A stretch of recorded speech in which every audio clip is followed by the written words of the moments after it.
Engineering college के विद्यार्थी दोस्तों, जिस विषय पर आपसे बात करना चाहता हूं, ये विषय आपके और मेरे देश के लिए बहुत महत्वपूर्ण है और हमारे देश में जितना महत्व इस विषय का है, उससे ज्यादा महत्व दूसरे देशों में इसका हो चुका है।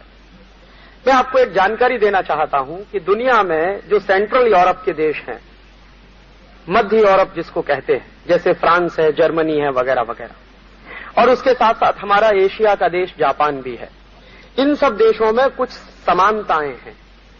और उनकी जो समानताएं अगर आप देखें तो एक समानता इस सब देशों में नजर आती है, वो ये कि ये बहुत ज्यादा टेक्निकली एडवांस देश हैं और काफी टेक्निकली साउंड देश हैं।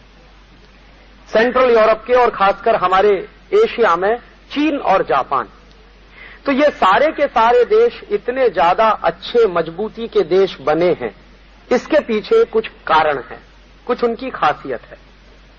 और उनकी खासियत ये है कि उन सारे देशों में राष्ट्र सम्मान और राष्ट्र प्रेम भयंकर भरा हुआ है लोगों में। जैसे जापान में एक नियम है, आप सुनेंगे तो आश्चर्य करेंगे। जापान में कोई विद्यार्थी अगर इंजीनियरिंग में पढ़ता है, मेडिकल में पढ़ता है, मैनेजमेंट की पढ़ाई करता है या कुछ भी करता है, कोई प्रोफेशनल एजुकेशन ले रहा है, तो जापान का वो विद्यार्थी अमेरिका जाने की बात करेगा अगर, या यूरोप जाने की बात करेगा, और वो कहेगा कि मुझको ज्यादा एडवांस स्टडी करनी है और ज्यादा उसमें जानकारी करनी है, तो जापान की सरकार उसके साथ एक समझौता करती है, एक एग्रीमेंट करती है। एग्रीमेंट ये होता है कि वो जापान से जाएगा जरूर, दुनिया के जिस देश में वो जाना चाहता है अपने ज्यादा अध्ययन के लिए, ज्यादा ज्ञान प्राप्त करने के लिए वो जाएगा, लेकिन उसके साथ शर्त ये होती है कि वहां से अध्ययन करने के बाद वापस लौटकर उसको जापान में सर्विस देनी ही पड़ेगी। ये नहीं हो सकता कि वो जापान से अमेरिका चला जाए और फिर जापान को भूल जाए और अमेरिका में नौकरी करते करते इतना मस्त हो जाए कि उसको याद भी न रहे कि उसका कोई देश भी है जापान। ऐसा ही फ्रांस में भी है। फ्रांस में जितने सरकार द्वारा चलाए गए इंजीनियरिंग कॉलेजेस हैं या वहां के प्रोफेशनल इंस्टीट्यूट्स हैं, वहां भी इसी तरह का नियम लागू होता है कि उनको अपनी सर्विसेज देनी ही पड़ती हैं। अमेरिका में बहुत साल तक ये नियम चलता रहा था। अभी पिछले 3-4 साल से ये नियम थोड़ा सा बदला गया है और इसको ढीला किया गया। अन्यथा अमेरिका में तो ये नियम वहां तक चलता रहा था कि टेक्नोलॉजी में काम करने वाला कोई विद्यार्थी अमेरिका छोड़कर अगर दूसरे देश में जाना चाहता है तो उसको अमेरिका की आर्मी में सर्विस देनी ही पड़ेगी, और वो अमेरिकन आर्मी में अगर सर्विस नहीं करेगा तो उसको बाहर जाने की व्यवस्था अमेरिकन सरकार नहीं करने वाली। और सेंट्रल यूरोप में तो 1980 और 1985 तक ये नियम चलता रहा कि सेंट्रल यूरोप का कोई भी विद्यार्थी यूरोप छोड़कर किसी दूसरे देश में जाकर अध्ययन करने की कोशिश करना चाहता है या अपनी कमाई के लिए जाना चाहता है, जीविका चलाने के लिए जाना चाहता है, तो उसको अपने देश की नेशनल सर्विस देनी ही पड़ेगी। तो एक बार मैंने एक सज्जन से ऐसे ही पूछा था, एक मेरे परिचित मित्र है, फ्रांस में है, सोरबोन में, उनका नाम है जेan-मारी लपेन। तो एक बार मैंने उनसे पूछा कि आपके देश में या सेंट्रल यूरोप में या ऐसे अमेरिकन ब्लॉक में और अगर कहें तो जापान और चीन में भी इस तरह के ये नियम हैं, इनके पीछे की सच्चाई क्या है, क्यों ये इस तरह के नियम बनाए गए? तो उन्होंने कहा कि राजीव, आपको मालूम नहीं है कि ये जो सेंट्रल यूरोपियन देश हैं और खासकर ये जापान है, ये सब सेकेंड वर्ल्ड वॉर में बर्बाद हो चुके हैं। और सेकेंड वर्ल्ड वॉर में इन देशों में इतनी बर्बादी आई थी कि उनके पास वो दोबारा खड़े हो पाएंगे ऐसी सोचने की क्षमता भी खत्म हो गई थी। सबसे ज्यादा बर्बाद हुआ था सेकेंड वर्ल्ड वॉर में फ्रांस, और फ्रांस के बाद सबसे ज्यादा नुकसान दूसरे किसी देश का हुआ तो वो है जापान, और तीसरे किसी देश का नुकसान हुआ तो वो था जर्मनी, और चौथे किसी देश का नुकसान हुआ तो वो था स्पेन। तो ये सारे के सारे देश, और अमेरिका का भी काफी नुकसान हुआ था। तो उनका कहना था कि ये सेकेंड वर्ल्ड वॉर की जब लड़ाई हुई थी तो इन सब देशों में इतनी बर्बादियां हुई हैं, तो ये सारे के सारे देशों ने जब अपने अपने देश को फिर से खड़ा करने का, अपने देश को रीस्ट्रक्चर करने के जो प्लान बनाए, जो योजनाएं बनाई, तो उन सारे की सारी योजनाओं में ये सबसे महत्वपूर्ण बात ये थी कि उनके देश की बुद्धि और उनके देश का इंटेलेक्ट उनके देश के काम में आता है कि नहीं आता। और उन्होंने जो गोल्डन रूल बनाया, जो वर्षों वर्षों चलता रहा पूरे यूरोप में और सेंट्रल एशिया के भी कुछ देशों में ये गोल्डन रूल चला है काफी समय तक, मलेशिया में चला, इंडोनेशिया में चला।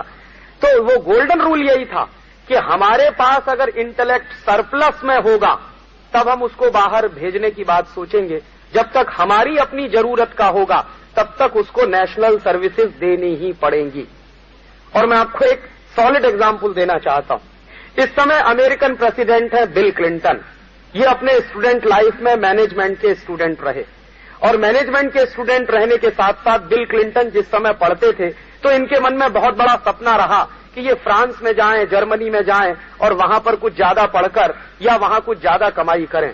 तो इन्होंने कोशिश की, तो इनको उसी शर्त का पालन करना पड़ा था। और आपको जानकारी है, शायद आपने पढ़े भी होंगे कुछ उस समय के जानकारियों वाले न्यूज़पेपर्स में या मैगजीन्स में कि जिस समय बिल क्लिंटन की पढ़ाई चलती थी उस समय वियतनाम युद्ध चल रहा था और अमेरिका जो है वियतनाम में मार खा रहा था। तो बिल क्लिंटन को आदेश आया था कि अगर आपको जाना है बाहर कमाई करने के लिए तो आपको पहले अपने नेशनल आर्मी को सर्व करना पड़ेगा। और बिल क्लिंटन ने इच्छा ना होते हुए भी अमेरिकन आर्मी में जॉब की और अमेरिकन आर्मी में जॉब करने के बाद ही जब उनको लगा, उनके देश के लोगों को लगा होगा कि उनको जितनी जरूरत थी सर्विसेज की उतनी सर्विस मिली, उसके बाद ही बिल क्लिंटन को बाहर जाने का मौका मिला था। ये बिल क्लिंटन कई बार कह चुके हैं और कई बार पिछले करीब 2 साल पहले बिल क्लिंटन के सामने एक बड़ी प्रॉब्लम आई थी। वहां की यूनिवर्सिटीज में, यूनिवर्सिटी ऑफ इलिनॉय में कुछ स्टूडेंट्स ने स्ट्राइक की थी, उनके साथ उनके प्रोफेसर्स भी शामिल थे। तो स्ट्राइक का जो इशू था वो यही था कि इलिनॉय के स्टूडेंट्स चाहते थे कि वो वहां से निकलें और दूसरे देशों में जाने का उनको मौका मिले। तो बिल क्लिंटन ने उनको यही कहकर शांत कराया था कि पहले आपको नेशनल सर्विसेज देनी ही पड़ेंगी, उसके बाद कहीं आप बाहर जाने की बात सोच सकते हैं या उसका सपना देख सकते हैं। तो मैंने आपसे सबसे पहले कहा कि ये देश दिखने में जो टेक्नोलॉजी हम पढ़ते हैं या पढ़ाते हैं या सीखते हैं या सिखाते हैं, उस टेक्नोलॉजी के मामले में ये सेंट्रल यूरोपियन कंट्रीज बहुत सॉलिड माने जाते हैं और उनके साथ अमेरिका भी है, जापान भी है, चीन भी है। तो इन सबके इतने मजबूत होने के कारणों में सबसे बड़ा कारण है कि इन सभी देशों ने बहुत मजबूती के साथ ऐसे नियम बनाए ताकि उनके यहां से ब्रेन ड्रेन कम से कम हो पाए। लेकिन इसका उल्टा एक दूसरा काम और किया इन लोगों ने, इसका उल्टा एक दूसरा काम और किया जो शायद ही कोई कहेगा और मैं उसको पूरी ईमानदारी और निर्भीकता से कहना चाहता हूं। अमेरिका ने अपने देश के ब्रेन ड्रेन को रोकने के लिए, यूरोप के देशों ने अपने ब्रेन को रोकने के लिए तमाम नियम बनाए, लेकिन उसके उल्टी तरफ दुनिया के थर्ड वर्ल्ड कंट्रीज में जो बेस्ट ब्रेन उनको मिल सके वो सस्ते दामों पर खरीद लो, उसके लिए उन्होंने दूसरे नियम भी बनाए। हमारे देश का क्रीम उनको सस्ते दाम पर मिल सके, इसी के लिए हिंदुस्तान में आईआईटीज बनाने की योजना चली थी। और मैं पूरी निर्भीकता और ईमानदारी से ये कहता हूं, ये कहने की हिम्मत बहुत कम लोगों में है जो आईआईटी से निकल कर आते। ये जो आईआईटीज खड़े हुए हैं हमारे देश में 5 और 6, 6वां बनारस में, ये सब के सब आईआईटीज खड़े हुए हैं। अमेरिका की एक योजना थी जो भारत में लागू हुई थी, उसमें जो एड आई थी, जो मदद आई थी, उसके आधार पर ये खड़े हुए हैं। एक दिन मैंने प्रोफेसर यशपाल से ये बात कही। प्रोफेसर यशपाल इस देश के बड़े बुद्धिजीवियों में माने जाते हैं और यूनिवर्सिटी ग्रांट कमीशन के प्रेसिडेंट और चेयरमैन रह चुके हैं। एक दिन मैंने कहा, प्रोफेसर साहब, अगर अमेरिका ने ये योजना चलाई थी इस देश में आईआईटीज बनाने की, तो उसके पीछे का रहस्य क्या था? तो उन्होंने कहा, अमेरिका को बहुत सस्ते दाम पर इंजीनियर्स चाहिए। जो इंजीनियर अमेरिका तैयार करे अगर अपने देश में, और उसकी तैयारी पर जितना खर्च आए उससे 1/6 खर्च में वो इंजीनियर भारत में तैयार हो सकते हैं। जितनी पढ़ाई हम करते हैं यहां पर, बीटेक करते हैं, फिर एमटेक करते हैं और हमारे उसमें समय बर्बाद होते हैं, पैसा लगता है। तो अगर हम हमारे समय का कैलकुलेशन करें और उसके साथ साथ अपने नेशनल रिसोर्सेज का कैलकुलेशन करें, तो अमेरिका का ये मानना है, और प्रोफेसर यशपाल ने एक दिन मुझसे कहा कि अगर यही इंजीनियर जो तुम्हारे आईआईटी में तैयार होता है या देश के आईआईटी में तैयार होता है, ये अमेरिका की किसी आईआईटी में तैयार हो तो 6 गुना खर्च आता। तो बहुत कम खर्चे पर इस देश में इंजीनियर तैयार हो सकता है। और वो इंजीनियर, उसका माइंडसेट पहले से ऐसा फिक्स कर दो कि तैयार होने के बाद वो देखना शुरू करे अमेरिका की तरफ, यूरोप की तरफ। तो एक दिन प्रोफेसर यशपाल से मैंने ये कहा था, मैंने कहा यशपाल साहब एक बात और मुझको बताइए कि फिर तो इसका मतलब यह है कि मुझे डाउट होने लगा है कि जो सिलेबस में पढ़कर आया हूं वो सिलेबस मुझे पढ़ाया क्यों गया? मेरे देश की जरूरत के काम में आने वाला है क्या ये सिलेबस? तो उन्होंने कहा कि शायद नहीं। ये उनका कहना है, क्योंकि वो कमेटी के चेयरमैन रहे हैं जिसने सिलेबस बनाया 2 बार। तो उनका कहना है कि जो सिलेबस तुमको पढ़ाया गया है उसमें से अगर तुम कभी एप्लीकेशन करने की कोशिश करोगे तो शायद 10 या 20% देश के काम आ सकता है। 80% सिलेबस जो तुमको पढ़ाया गया है वो अमेरिका को ध्यान में रख के पढ़ाया गया है, यूरोप को ध्यान में रख के पढ़ाया गया। तो मैंने कहा आपने तो पहले से ही व्यवस्था कर रखी है कि हम लोग मजबूरी में यहां से भागें। तो उन्होंने कहा कि तुम्हारे लिए व्यवस्था जो की गई है आईआईटी में पढ़ने की, तुमको मालूम है इतने सब्सिडाइज रेट पर तुम बीटेक करके निकलते हो, वहां से एमटेक करके निकलते हो, इतनी कम फीस में तुमको वहां पढ़ाई हो जाती है। तो ये आता कहां से है सब्सिडी? मैंने कहा कहां से आता है? कि अमेरिका से। तो अमेरिका से पैसा आ रहा है और अमेरिका के हिसाब का सिलेबस अगर हम पढ़ रहे हैं तो निश्चित रूप से हम उनके लिए तैयार हो रहे हैं। और आप जानते हैं कि आईआईटी से निकलने वाले पोस्ट ग्रेजुएट तो शायद ही एक आध मिलेंगे जो देश में रुकते हैं, ग्रेजुएट रुकते नहीं इस देश में। और कैंपस इंटरव्यू अब जब से शुरू हो गए हैं तब से लाइन लगी हुई है, दनादन यहां से जा रहा है। एक दिन मैंने यशपाल साहब से पूछा कि आपने कुछ कैलकुलेशन किया है देश का क्या नुकसान हो रहा? तो उन्होंने कहा हाँ इतना तो अंदाजा लगता है मुझे। अब मैंने कहा क्या अंदाजा है आपका? तो उनका एस्टीमेट है कि हर साल हम ब्रेन ड्रेन के मार्फत 15 to 20 बिलियन डॉलर लूज कर रहे हैं एवरी ईयर।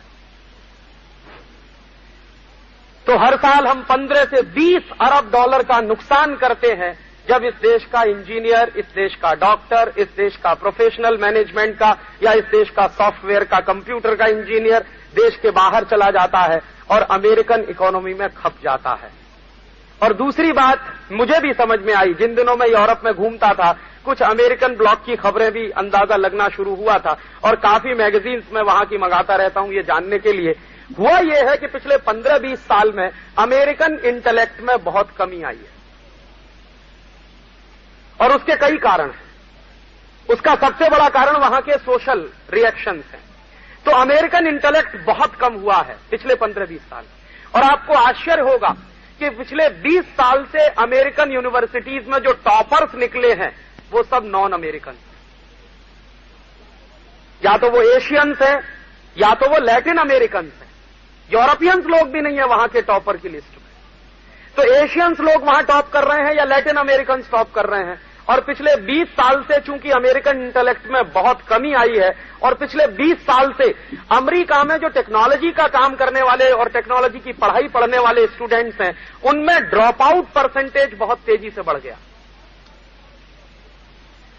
अमेरिका की यूनिवर्सिटी ऑफ इलिनॉय की एक मैगजीन, एक जर्नल मेरे पास आता है, त्रैमासिक है, ट्राई मंथली है, 3 महीने में एक बार आता है। उसमें एक स्टैटिस्टिक्स उन्होंने दिया है कि अमेरिकन यूनिवर्सिटीज में जो खासकर टेक्निकल स्टूडेंट्स हैं जो पढ़ाई कर रहे हैं, प्रोफेशनल बन रहे हैं, उनमें से 70% स्टूडेंट्स ड्रॉप आउट्स होते हैं। सिर्फ 30% स्टूडेंट हैं जो एडमिशन लेते हैं और अपनी आखिरी कक्षा पास करते हैं। माने फर्स्ट ईयर में लिया तो सेकंड ईयर में गए, सेकंड से थर्ड में गए, थर्ड से फोर्थ में गए। तो ऐसे सिर्फ 30% स्टूडेंट्स हैं जो एडमिशन लेने के बाद आखिरी समय में पास आउट होकर निकलते हैं। तो उनके यहां पिछले 15-20 साल में इंटेलेक्ट में भयंकर कमी आई है और उनके जो इंटेलेक्ट की कमी है उसको वो पूरा करने के लिए अपना दरवाजा खोल के बैठे हैं कि भारतीय लोग आ जाएं, चाइनीज लोग आ जाएं, जापानीज लोग आ जाएं या यूरोप के कहीं दूसरे हिस्से से आ जाएं। यूरोप के लोग तो ज्यादा जाते नहीं वहां पे, लैटिन अमेरिका के लोग आ जाएं। और वहां ये भी माना जाता है कि ये भारतीय लोग हैं जो यहां आकर बहुत सस्ते दाम पर काम करने को तैयार हो जाते हैं।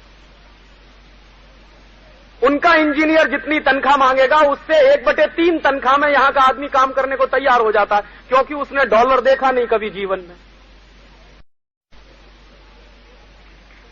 वहां पहुंचने के बाद अगर थोड़ा सा भी डॉलर का लालच मिला तो वो चालू हो जाता है उसमें। और अमेरिकन गवर्नमेंट को क्या फायदा है? तो एक दिन प्रोफेसर यशपाल ही मुझको कह रहे थे कि देखो राजीव, अमेरिकन गवर्नमेंट एक साल में जो क्रीम खींचती है एशिया से लैटिन अमेरिका के देशों से। तो अमेरिकन गवर्नमेंट जो क्रीम खींचती है एशिया और लैटिन अमेरिका से, अगर यही क्रीम अमेरिका को अपने यहां प्रोड्यूस करनी पड़े तो अमेरिकन गवर्नमेंट का कितना खर्चा होगा?